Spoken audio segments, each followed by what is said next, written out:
Wade Wilson. Wade Wilson is 30 years old.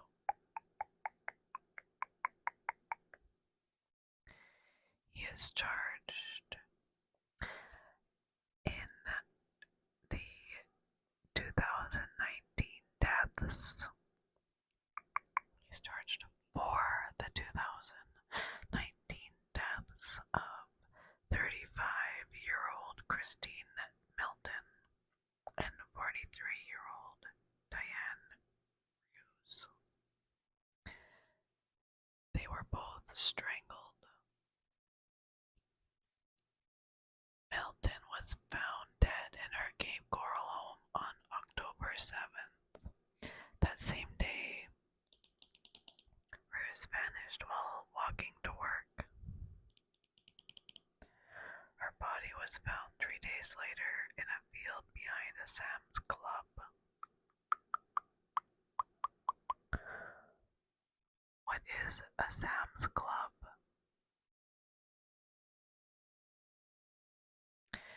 In November 2019, Wilson was indicted on multiple charges, including first-degree premeditated murder. At the time of the indictment, Wilson was already in custody on an unrelated battery charge. He was hit with additional charges in October 2020 after he and another inmate allegedly tried to escape.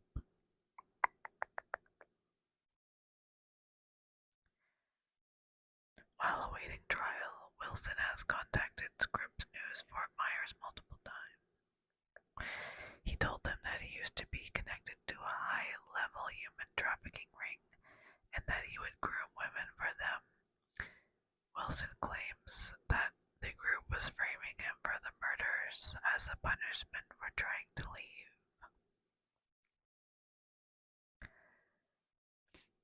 In a pre-trial motion, Wilson asked the court for facial makeup to cover up his tattoos. That might be objectionable to members of the potential jury pool. The judge granted this request. Opening statements are scheduled to begin on June 10th. The trial is expected to last approximately 3 weeks. 3 weeks.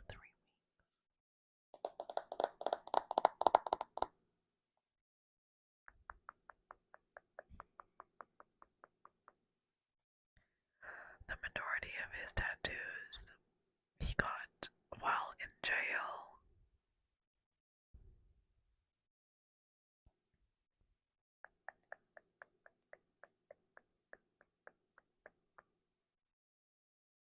Just reading through some things here.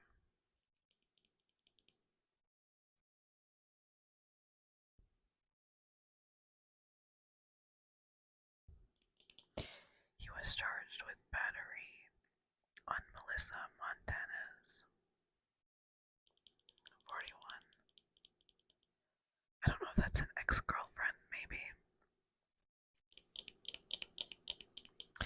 He's also charged with stealing Milton's car. He was found with Christine Milton, who is one of his victims. He was found with her car and her cell phone. After the murders occurred, he didn't really give a great explanation on why he had those items. He basically said he didn't have his own phone, so that she let him borrow her phone so that she could call him on it. Even though they had not met once prior to this. So how really believable is it that we just give random people we just met our phone and our car? He basically said the same thing about the car, which basically was that she lent it to him.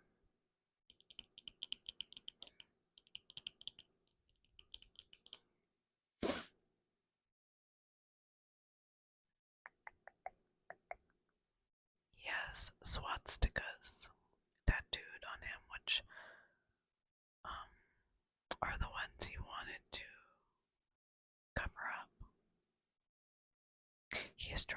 persuade the court to get the death penalty off the table. Off the table.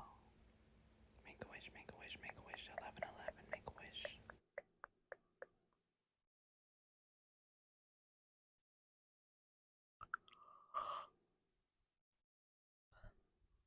He faces a jury of his peers.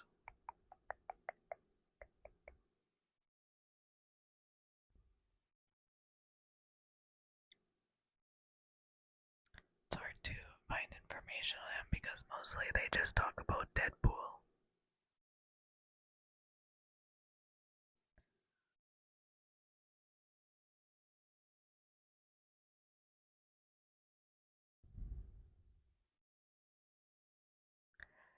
I think I heard somewhere he also admitted to killing his dad.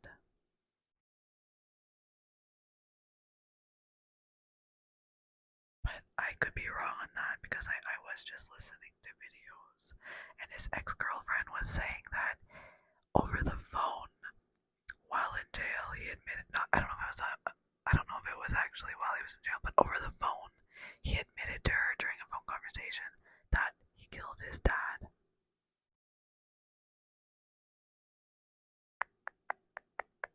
After words, he did tell an inmate that he left his victims looking like spaghetti.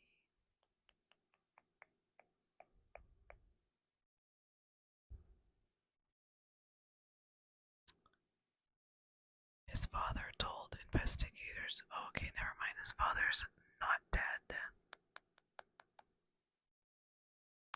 His father told investigators his son called him after spending the night with Melton and asked for help. He explained how his son admitted to strangling her while she was sleeping, then rolled her up in a carpet. He said he picked up a woman, asked for directions, choked her, and ran her over so many times, made her look like spaghetti. Oh my goodness gracious. The defendant admitted to meeting the woman and sleeping at Melton's house before authorities discovered her dead body. However, he asserts that Melton was alive when he left in her car. Later that same night, Rose was reported missing after she vanished while walking home from a job at the Moose Lodge about a mile away from her home. Police linked the two deaths, and both women were strangled. His ex-girlfriend also told that he admitted to committing the crimes. He faces the death penalty if found convicted. The legal proceedings have been complicated by two events. Mr. Wilson's prior attorneys died while waiting trial, and the defendant previously tried to escape from jail.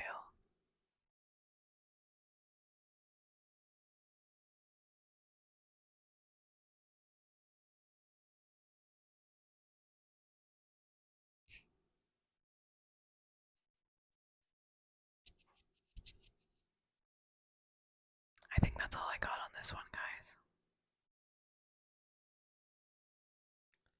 If I hear any more updates about this case, I will make another true crime covering it.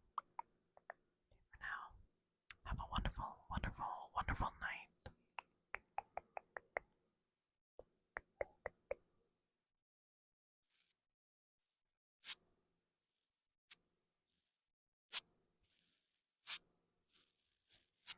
Good night, good night, good night, good night, good night.